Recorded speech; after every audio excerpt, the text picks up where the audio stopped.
Hello and welcome to this episode of Superhero Ethics.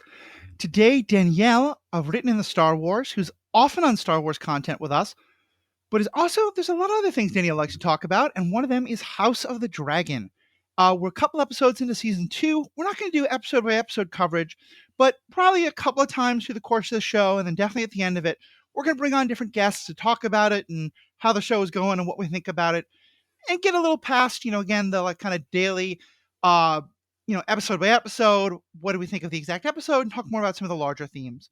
So Danielle, why don't you just say hello and introduce yourself for those who haven't heard you before. Hello, I'm Danielle. I'm mostly on TikTok at WrittentheStarWars. And like Matthew said, I usually talk about Star Wars, but I also am interested in lots of other things, including the Game of Thrones, A Song of Ice and Fire franchise, amongst others. Yeah. Well, let's start with that. What are kind of your overall feelings on the worlds of George R.R. Martin? Well, I first entered them when I was in college, an undergrad. I think I was either freshman or sophomore, and I immediately fell in love with it. And it was via the show. I've read the first book. I've not read the other books. I always mean to, and I still do intend to. It's just that's a big undertaking. So I was going to say, if you managed to read those books while in college, I was going to be very impressed that you found time for leisure reading. So yeah. That makes sense. But I loved the show. I think when I started watching, it was right after the Red Wedding. Okay. And so I started watching it live with the season after that.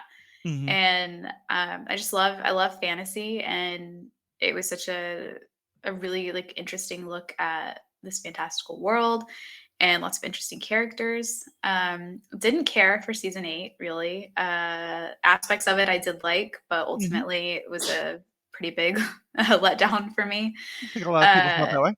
Yeah. So House of the Dragon, I was a little bit cautious with when I started with season 1. Because I was just like, I don't know if I trust it. I still like I have trouble rewatching Game of Thrones itself because I still get so upset thinking about how it ended. But I was really pleased to see that, with season 1 of House of the Dragon, I thought they took they really wanted to kind of cleanse, I think, what the fans had been left with season 8, and got this chance to go back and start something new. That still leads to the same thing ultimately, but is still something that we can separate enough from. And so I've really enjoyed it so far. I'm looking forward to the rest of the season. That makes sense. And so you have not read the book that this is based off of, right? No, I own it. Again, intend to, but I just haven't. Something I found with, so I started reading the first Song of Ice and Fire book after I watched like the first 3 seasons, I think, of Game of Thrones. And I was still quite confused. So many names, so many whatever. But I did find that, or I guess I started reading the book before, and then I was confused by everything. I had a lot of trouble holding on to names, holding on to events. And then I watched the show, what there was of the show, and went back to the first book. And everything made so much more sense to me because there were characters I could put faces to, or like kind of have a stronger connection to, I guess, ability to remember them. And it was then that I was like, okay, I actually want to watch the entirety of the show before reading the books, because I think I need that that familiarity with the characters that you can get via like visuals. Before I go into actually reading it. And so I think that's kind of what I'm doing with House of the Dragon. I'll probably read the whole thing once this season's done, maybe. I don't know. Makes sense. Well, first of all, it's going to be a lot easier to read because it's maybe 50 to 100 pages out of a larger book instead of it being, a multi-book series over thousands and thousands of pages. Also, I think one huge advantage that the show has is the story's done. They're filling in far more detail, obviously. But George R.R. Martin has written the beginning, the middle, and the end of the season of the story. Whereas because of his delays and, production schedules and the like, the show, as we all know, passed the books. And I think that was part of the problem, is they didn't really know what to do in those later seasons. So what was your kind of take on, obviously you really liked season 1. what were some of the kind of the major themes that you saw that you really liked how they were exploring? Well, Rhaenyra and Alicent, I really, really enjoy. I know some people don't like how Alicent's character is in the show because in the book, I guess she's portrayed as much more vindictive on her own right, much more vicious in her own right. But as someone who's not read it that way and who's just coming at it from the show, her character makes sense to me as being someone who her entire life has been forced upon her essentially, and she takes what she can get where she can get it for herself, and that makes sense to me. Same with Rhaenyra, but I really like their friendship and that the rivalry is mainly between them, even though it should be between Rhaenyra and Aegon, because they're the two battling for the throne, but it's between Rhaenyra and Alicent. And I really loved how season 1 showed those, used them as the through line for that. How their relationship changed is a cue to how they're changing as people. And I thought that was a smart way to do it. And something that would have never happened in, I think, a Game of Thrones TV show. Right. But yeah, so I appreciate that. I think let me just start there yeah. in his response, because one thing I think that really helps with this, the book is very different from the Game of Thrones books in that the book is meant to be something that literally exists in the world of A Song of Ice and Fire. It is written, like I think, it's a book I think that Tyrion references at one point. Certainly he references the author. And the author is often very clear about, here are the sources I'm using. And I don't think it really clicked for me until this most recent episode of House of the Dragon called Rhaenyra the Cruel. Because one thing it really showed is how we can see the actual character of Rhaenyra, and then see how, this terrible thing happens. Everyone ascribes it to Rhaenyra. The High Towers are very good at then propagandizing it. And so everyone remembers her being very vicious. And I was watching that, and then it didn't really click until you said that, and thinking, oh, that also is how you square the circle of the difference between Alicent in the book versus Alicent in the show. Because all the stuff that we're seeing in the show isn't what the history books are going to record. They're just going to record the things that Alicent is said to have done and that is linked to and stuff like that. So, yeah, like I think I've never really gotten that until now, but I think that's how you kind of reconcile that. This show is saying, here's the real story, and it's helpful because the books will tell you what is remembered and how different that is, and that's the role of women being so misremembered, I think, is another one of the themes.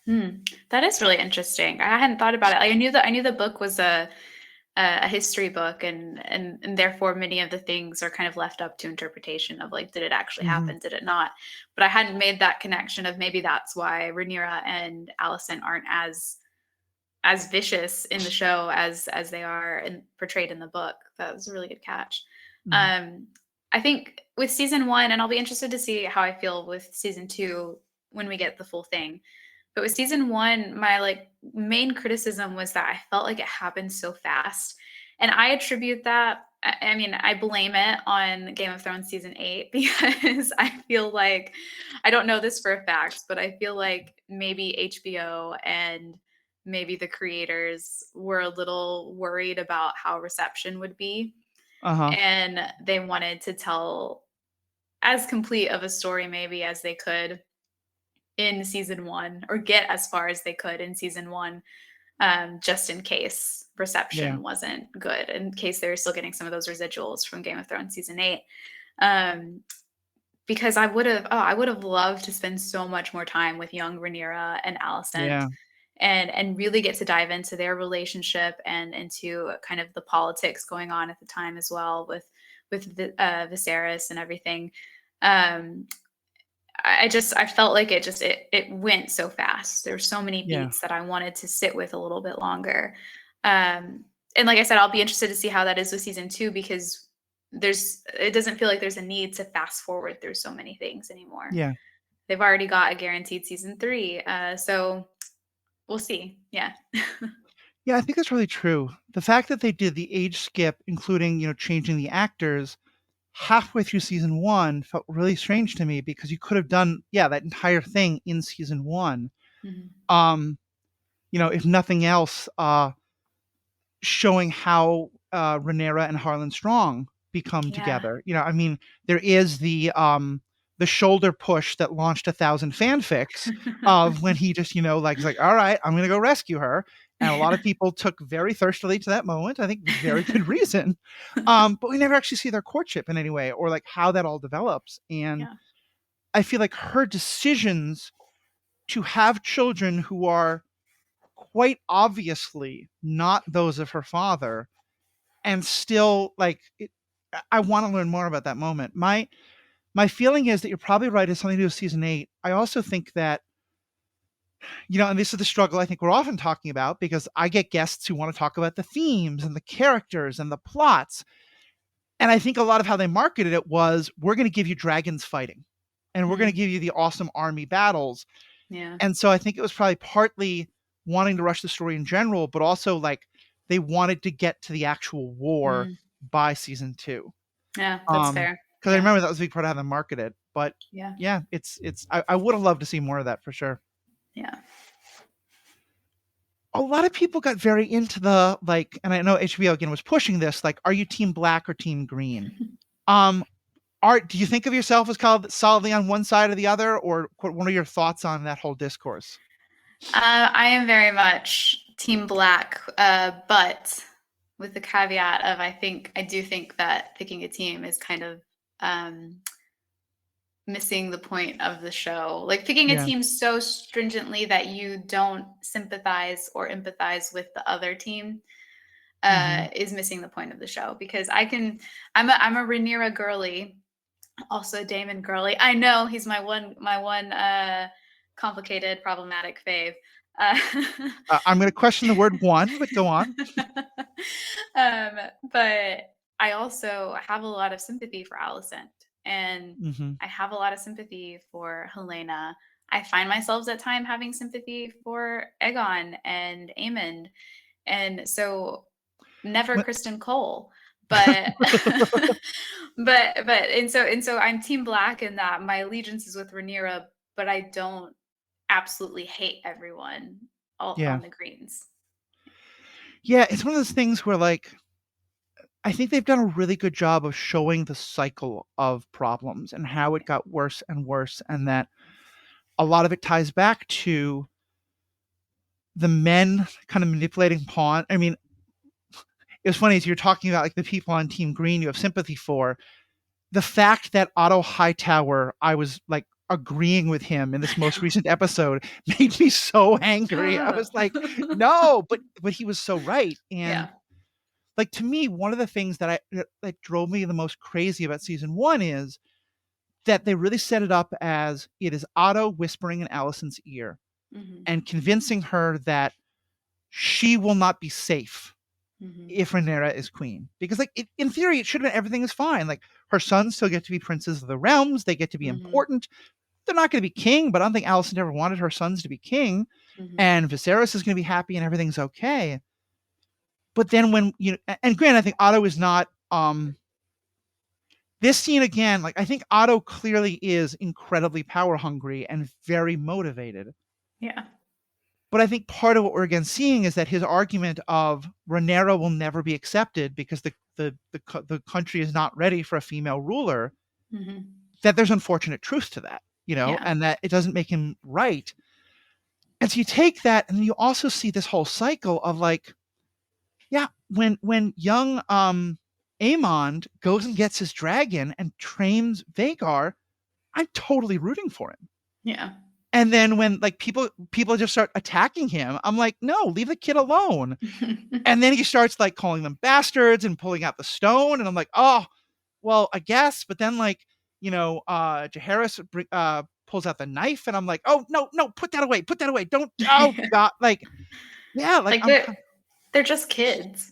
Yeah, they shouldn't have been feeling that animosity towards each other anyway. And the only reason they do is because of the adults in their lives who have created that atmosphere around them. And I do blame Otto for a lot of it, because a lot of what Allison has to, like, she's in the position she's in now because of Otto's whispering, because of him wanting to get a high tower into this position of power.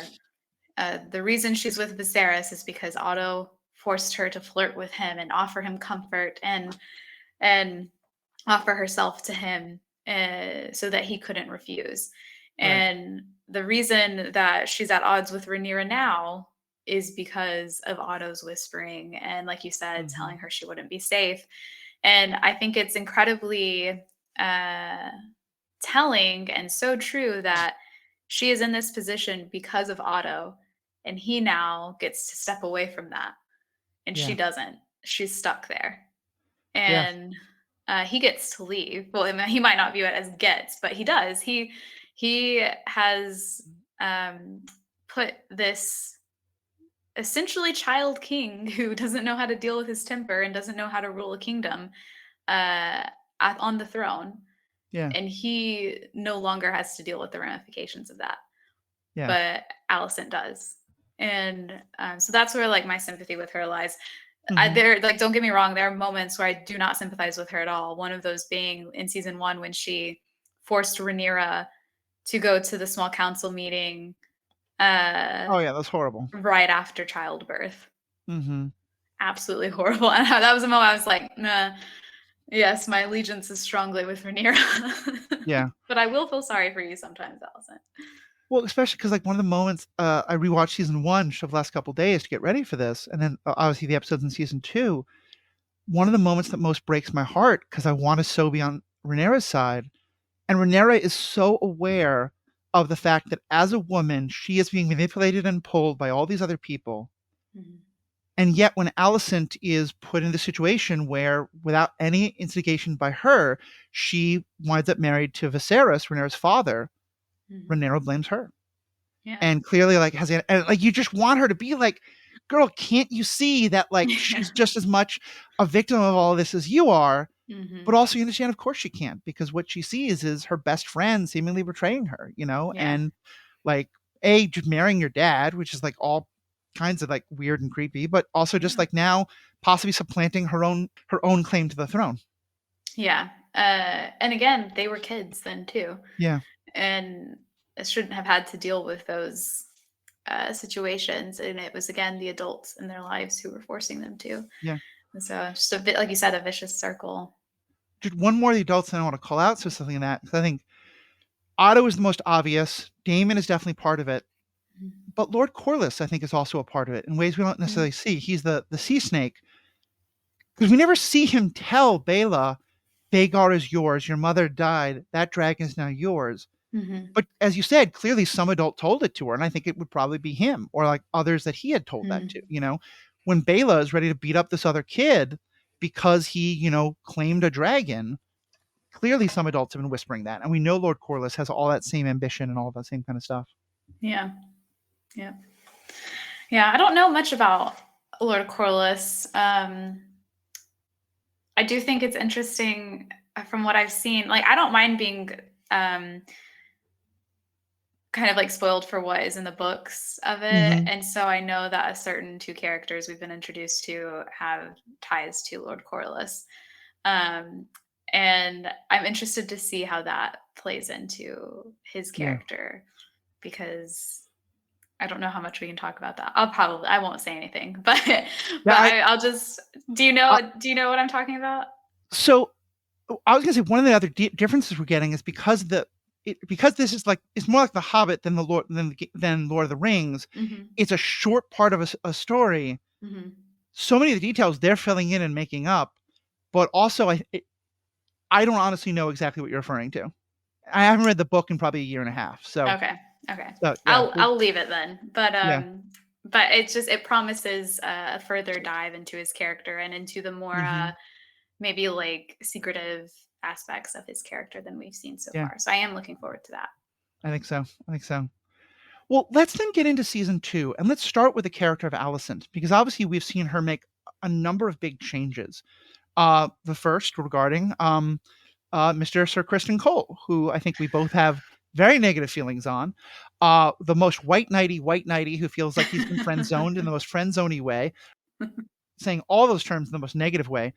Part of what I always got the sense of in season 1 is that part of what bothered her so much about Rhaenyra is that she feels like, and she actually says this, she has to uphold all these rules, and Rhaenyra gets to break them, in her mind, seemingly without consequence. And now Alicent is leaping aboard the coal train, with no references to the musician, as I said. That I'll avoid that term in the future. What did you think of that development with her, and also her development in general? That was interesting. I saw an interview, or that kind of reference that maybe when Daemon and Rhaenyra get together in season 1 for the first time on the beach, the dark beach scene where you can't see anything, that same night is maybe when Alicent and Kristen Cole first got together. Yeah. And so that would be the night that I think, is it the night that Aemon loses his eye? I think. Oh, interesting. You think it goes all the way back to then? Yeah, or maybe slightly later. I'm not sure, but I think it is supposed to be like the same night that Rhaenyra and Daemon first sleep together. Is the night like Rhaenyra's like, well, where was Alicent? And they're like, Alicent was sleeping with Kristen Cole too. So they were both like doing their own things, not really following like where their priority should have been or whatever. And so I think it's interesting that it is her kind of like taking back control a little bit. But also, did she know about Kristen and Rhaenyra? Yes, he directly confesses. Like she's trying to get him to tell her about Rhaenyra and Daemon, and then he directly confesses to her. Okay. So yeah, so I can also see it as her, like, maybe, I don't know, like a connection to Rhaenyra still in either a negative or positive way, and that this is a man that they've shared. And I think it's interesting for her character, and also just like a little disappointing, like, Alicent, you could do so much better than Kristen Cole. But she doesn't view that for herself. I think, like, when she tells Otto in episode 2, I've sinned, and she keeps trying to tell people about it, and she can't get it out, or people just don't want to hear it. It's like almost, maybe it is a form of punishment for herself as well. Yeah. She gets something out of it, both positive and negative, and that's maybe what keeps her a little grounded. I don't know. I mean, well, first of all, in terms of her options, it's Cole or Mr. Feet Picks. So, That's like, true. I do think Cole is probably a little better than him. But I saw it very differently. I think that she gets together with Cole, that like the first time when we see him going down on her is the first time they've gotten together, because I feel like she is willing to break some of the rules. And I'll talk. Well, there's two parts of it for me. One part is that I think she's gotten to that point where, like, like the kid in the class who always follows the rules and is disappointed that the teacher never comes down onto the others who do. And so eventually, like, they break bad. They're like, well, screw it. I'm going to go do all these bad things too, because why shouldn't I be able to get away with it? And I feel like in some ways it's the realization that there's always been this plot to seize the throne. Because for her, she doesn't ever want to actually go through with disinheriting Rhaenyra and starting this possible war until, in her mind, the king says, I want Aegon to be king. Yeah. Not realizing that he's talking about the Song of Ice and Fire, because maybe he should have told some other people about it beforehand. Well, let's blame him a little bit. But I remember her being really shocked when she realizes, no, all these people have always had a plan for this.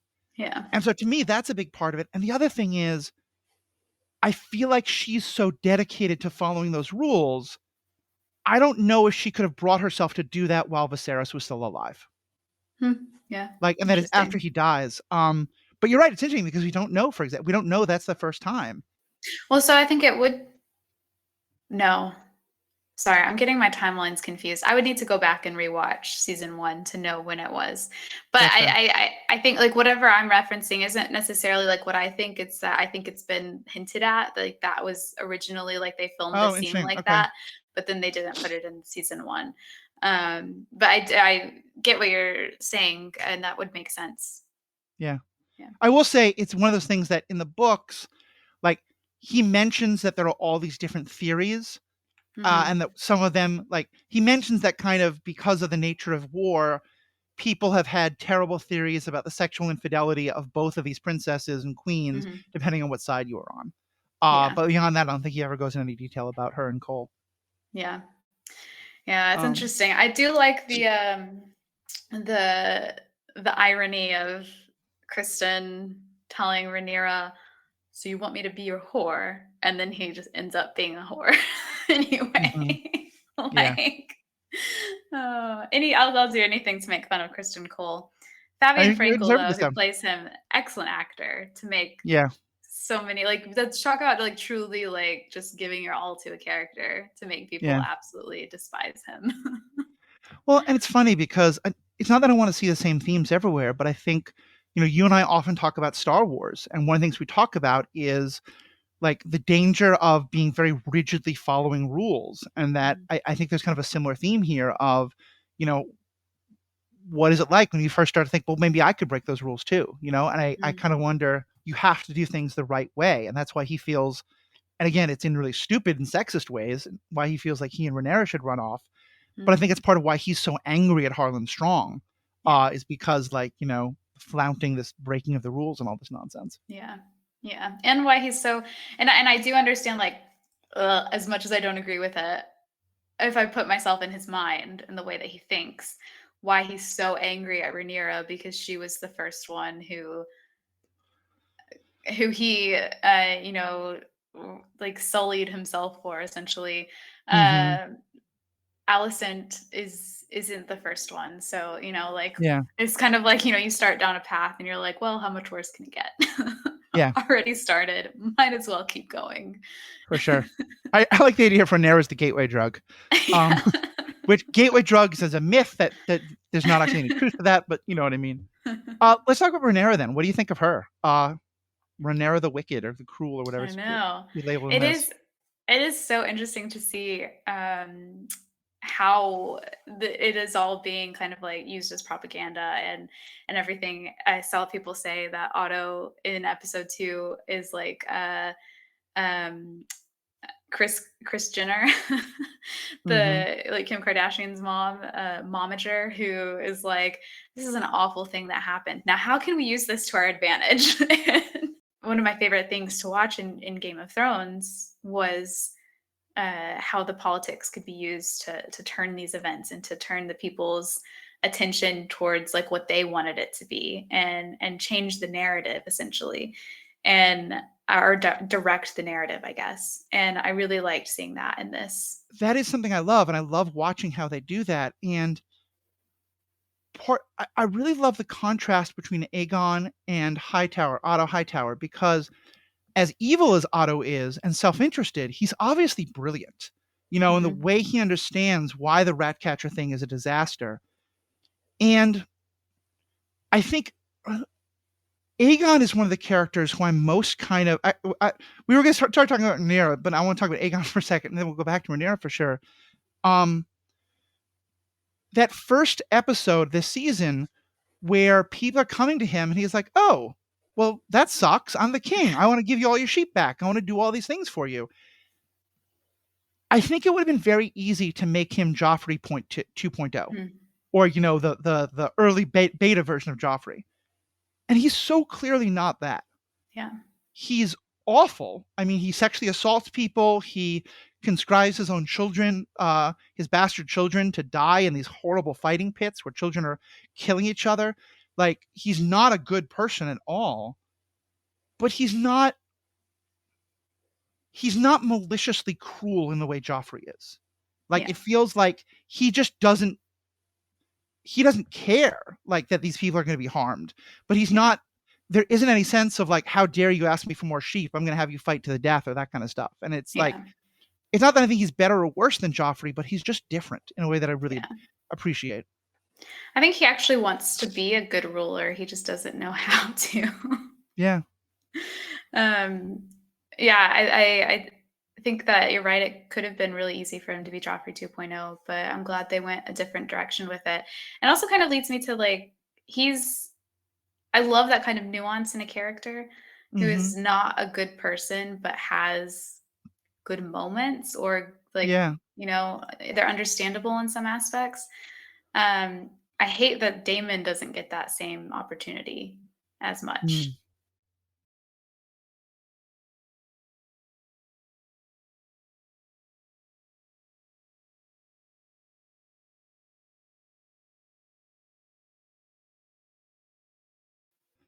I think Damon does get a little bit of those moments in the love he has for his brother, and that he does clearly have a lot of love for his niece/wife, which is all the kinds of problematic, but different time, weirdos, whatever.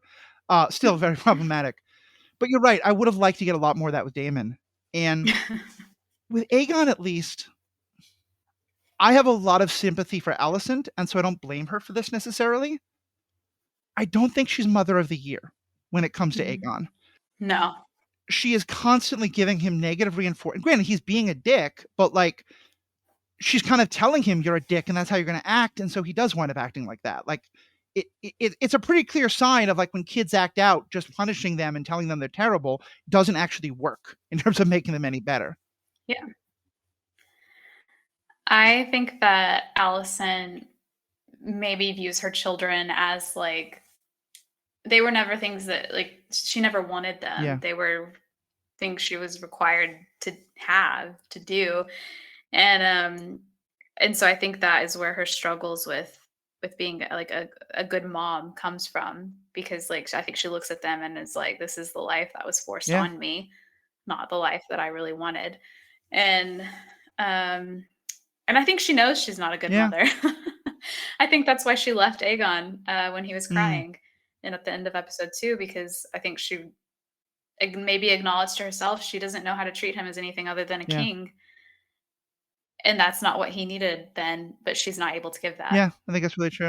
So I think in a way, I think maybe that was her being a good parent. Yeah. It was like acknowledging that she couldn't, like he needed comfort and she's just doesn't find it Yeah. in herself to be able to give it to him, maybe. Well, certainly I think they did such an interesting job of she has, I think, a very nuanced relationship with the king, because I think with Viserys, because you're right, it is forced on her and she hates that and she resents that. And clearly the sexual life between them is quite awful. We get that one scene in season 1 where she's woken up in the middle of the night and like it's paired very well against Rhaenyra talking about, how much people can enjoy sex, including women. And she's just laying there, clearly not interested and not enjoying it while he's on top of her, while Viserys is on top of her. Yeah. But also she clearly loved the king. I mean, like she's the only one who cries at Viserys' death within his court, at least, other than Rhaenyra and Daemon to some extent. She feels real legitimate grief. I think that there was, as awful as it is, when she was forced to, comfort Viserys when she was younger, I think that there was a real like friendship between them, an understanding maybe between them that is really awful that it had to be used in the way that it did for her. Because I don't know, I think she grew to have an understanding with him, and maybe that is what led to like, even if she hated being with him and she hated that she was forced to live this life, that he did maybe understand a part of her that others didn't. And he was what she had left when Rhaenyra not necessarily abandoned her, but no longer wanted to, have the same friendship that they used to have. Yeah, it's the kind of like she wanted to stay friends with Rhaenyra, but Rhaenyra didn't want that, which is also understandable. And I think I think one thing they established in other stories from the original movies, this is more in the books than in the movies, but like the friendship between royal children and the children of the helpers of those royal people, as good as the royal person's going to be, it's very easy for the other child to feel very much in their shadow. The one that most comes to mind for me is Sansa Stark and Jane Poole, which again has gone into much more detail in the books. But yeah, it would make sense to me that Alicent would feel all that. Well, let's get back to Rhaenyra though, because she does deserve some more conversation. Yes. Yeah, I'm really interested in seeing her because, well, let me actually just go back to it. What is your take on her sort of being so insistent on denying the rumors that it seems to so much of the rest of the court and the world, it's very hard to deny about the parentage of her children? Mm-hmm.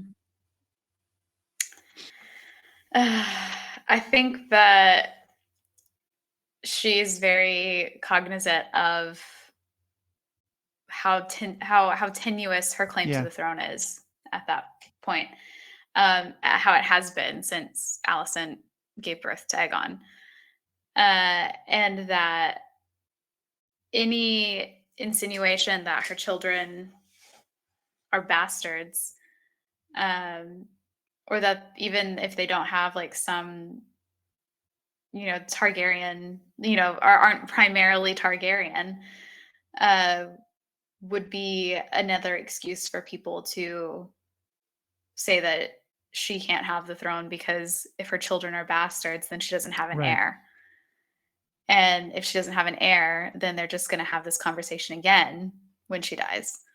And wouldn't it be better to have a line that is secure? You know what I mean? And so I think that it definitely, I think it probably primarily comes from that, but I wouldn't be surprised if there's also just a little bit of pride, maybe too. I wonder how much Daemon has an influence on it, because Daemon constantly flouts the rules and gets away with it. And he tells her directly, like, you're going to be the queen. You get to do what you want. And I could see, like, because it feels like there's kind of a recklessness to it that feels very Daemon in that regard. Yeah. Well, and what did Aegon get to do with all of his bastards? Yeah. Like, you know what I mean? Like, get to do? What did he do with them?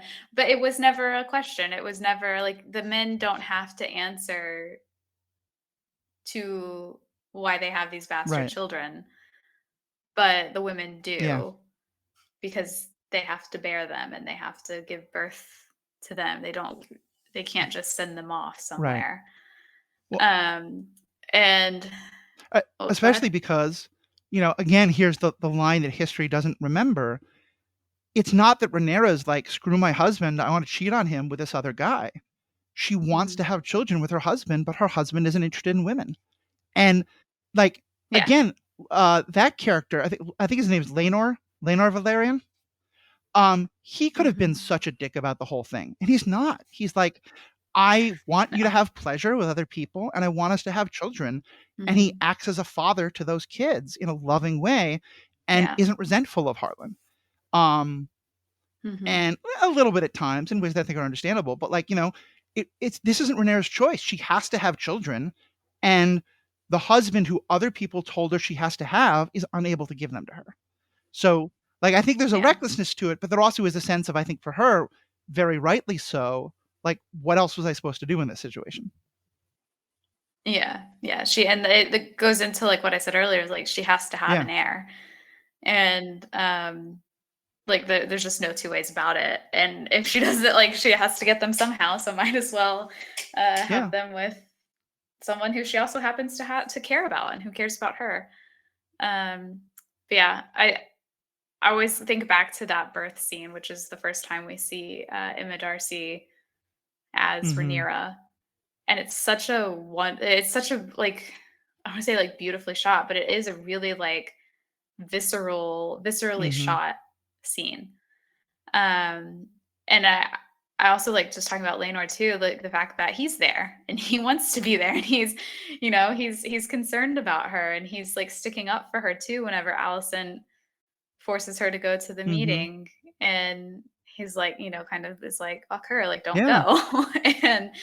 And so I love that relationship that Rhaenyra built with him, because she could have also very easily been angry at him and upset at him for that, but she wasn't. She saw a way that they could both get what they wanted. She could have publicly denounced him. I mean, this is not a world where men loving men is something that is it is allowed, like, behind the curtains, But if she'd publicly said, my husband won't do his husbandly duties, she could have gotten a new husband and probably had him killed. And she absolutely doesn't want to do that. So, no. Yeah. And so what do you think of where she's going this season? I think it's interesting. It wasn't what I expected, because obviously the end of season 1, when she finds out about Lucerys and how Vhagar ate him and his dragon. God, that scene. Oh, so horrific. I laugh and am horrified at it. Like, I laugh because I'm horrified at it.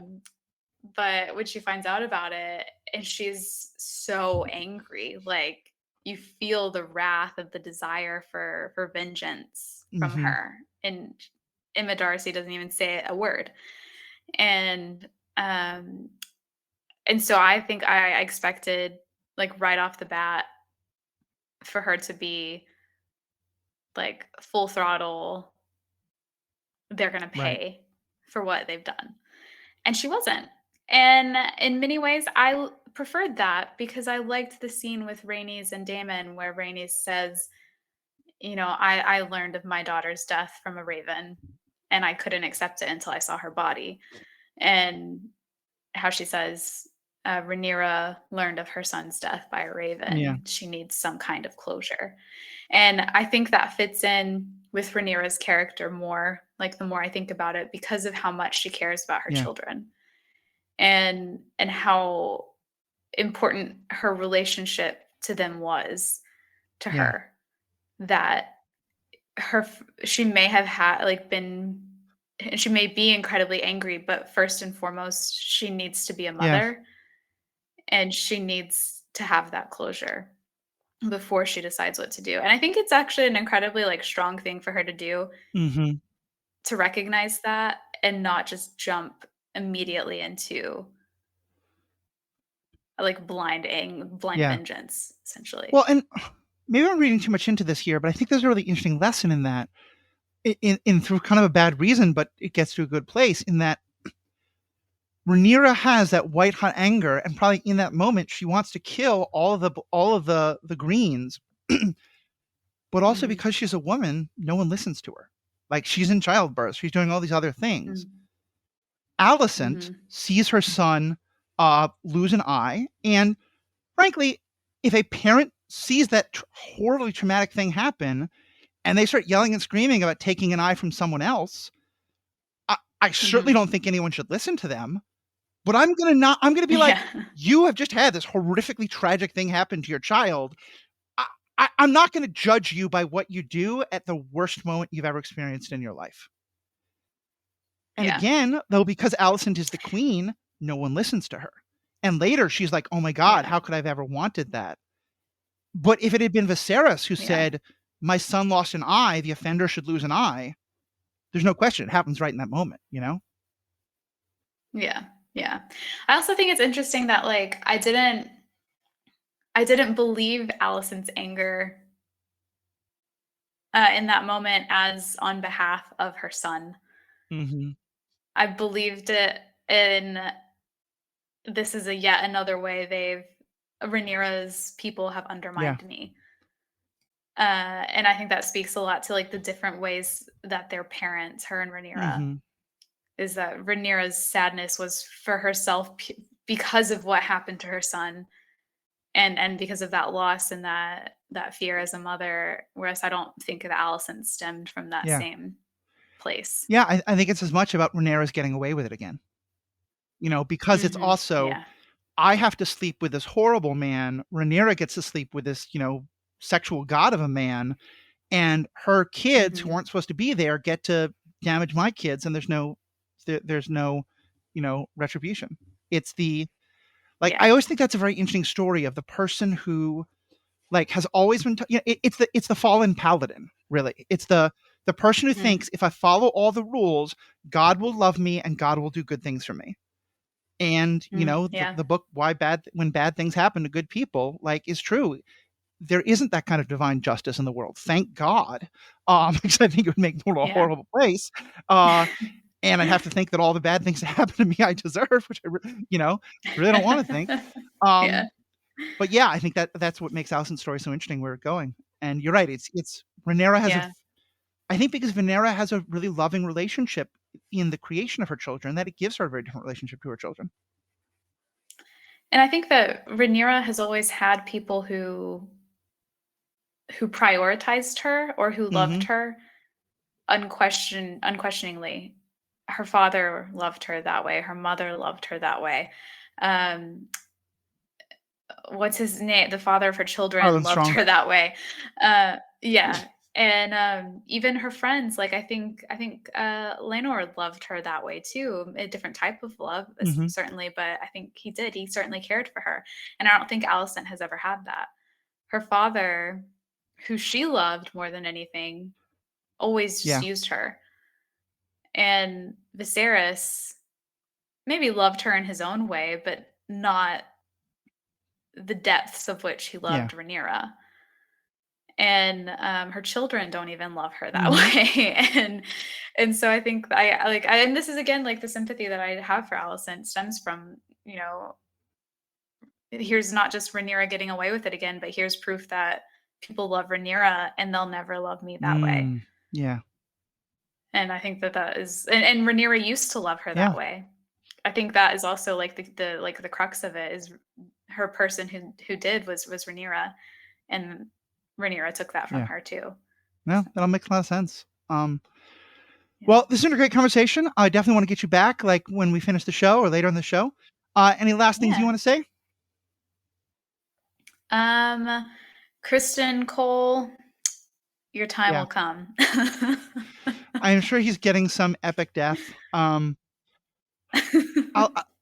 think my last thing is the idea of twins having to fight each other because they're on different sides of this debate is a very you hear that one line and like, wow, you can make a great story out of it. I don't think they really did. Like that whole thing fell a little, and even in the books, it's kind of just mentioned, you're like, oh, there could be an epic story behind it. Again, I think because it felt so rushed, I think we'd really gotten more time with those two characters and enough to understand why one of them makes the choice that he does and the other makes the choice that he does. It would have hit a lot harder, but it definitely felt like that I think that's been the only really low point for me, is that felt like a box they had to check instead of a story they really told. No, that makes sense, because I was thinking about it and I was like, with season 2, because I didn't rewatch season 1 before starting season 2. I was kind of like, oh yeah, I forgot about these characters. I was like, and when the what's her name? The white worm or the gray worm? White worm. When she was like, last I saw you, there were 2 of you. I was like, what? What is she talking about? And then I remembered, oh yeah, they were twins. And so yeah, I forgot about it. I feel like it would have had more power if it was like at the end of season 1, when I was still like really remembering what had happened, or if they had added, like you said, something else before that fight that set up and reminded us of like what their relationship used to be and how upsetting this would be for them and everything like that. But they didn't really. And I think it was also hard and I know they did all this on purpose, but it was really hard to tell which was which. And I still was like, wasn't completely sure. And again, I know that was on purpose, but it made the ending a little less like emotional. Like I couldn't really tell who won at the end until like they did until he said your grace, and then I was like, oh, that's Eric, not Eric. Exactly. All right. Well, this has been wonderful. Danielle, tell people how they can find you if they want to hear more of your thoughts. Yeah, I'm on TikTok, Written in the Star Wars, and I write reviews for mostly Star Wars, but also other media on Temple of Geek. Awesome. Yeah, definitely check out Danielle's stuff. I'm constantly giving new perspectives on things that I really love. Her TikToks are both really entertaining and really thoughtful, especially if you want to know more about the clones. And of course, follow this podcast, I hope. Like, subscribe. Please think about becoming a member for only $5 a month. You get bonus content, you get bonus episodes, you don't get ads, and mostly get to help support everything we're doing here. And of course, please send in feedback. We want to know what you think. What do you think of the show so far? All the feedback information is on our show notes and on our website, theethicalpanda.com. That's also where you find how to become a member. On behalf of myself and Danielle, thank you so much. Members, stick around for bonus content. We're going to talk about the Hunger Games. We have spoken.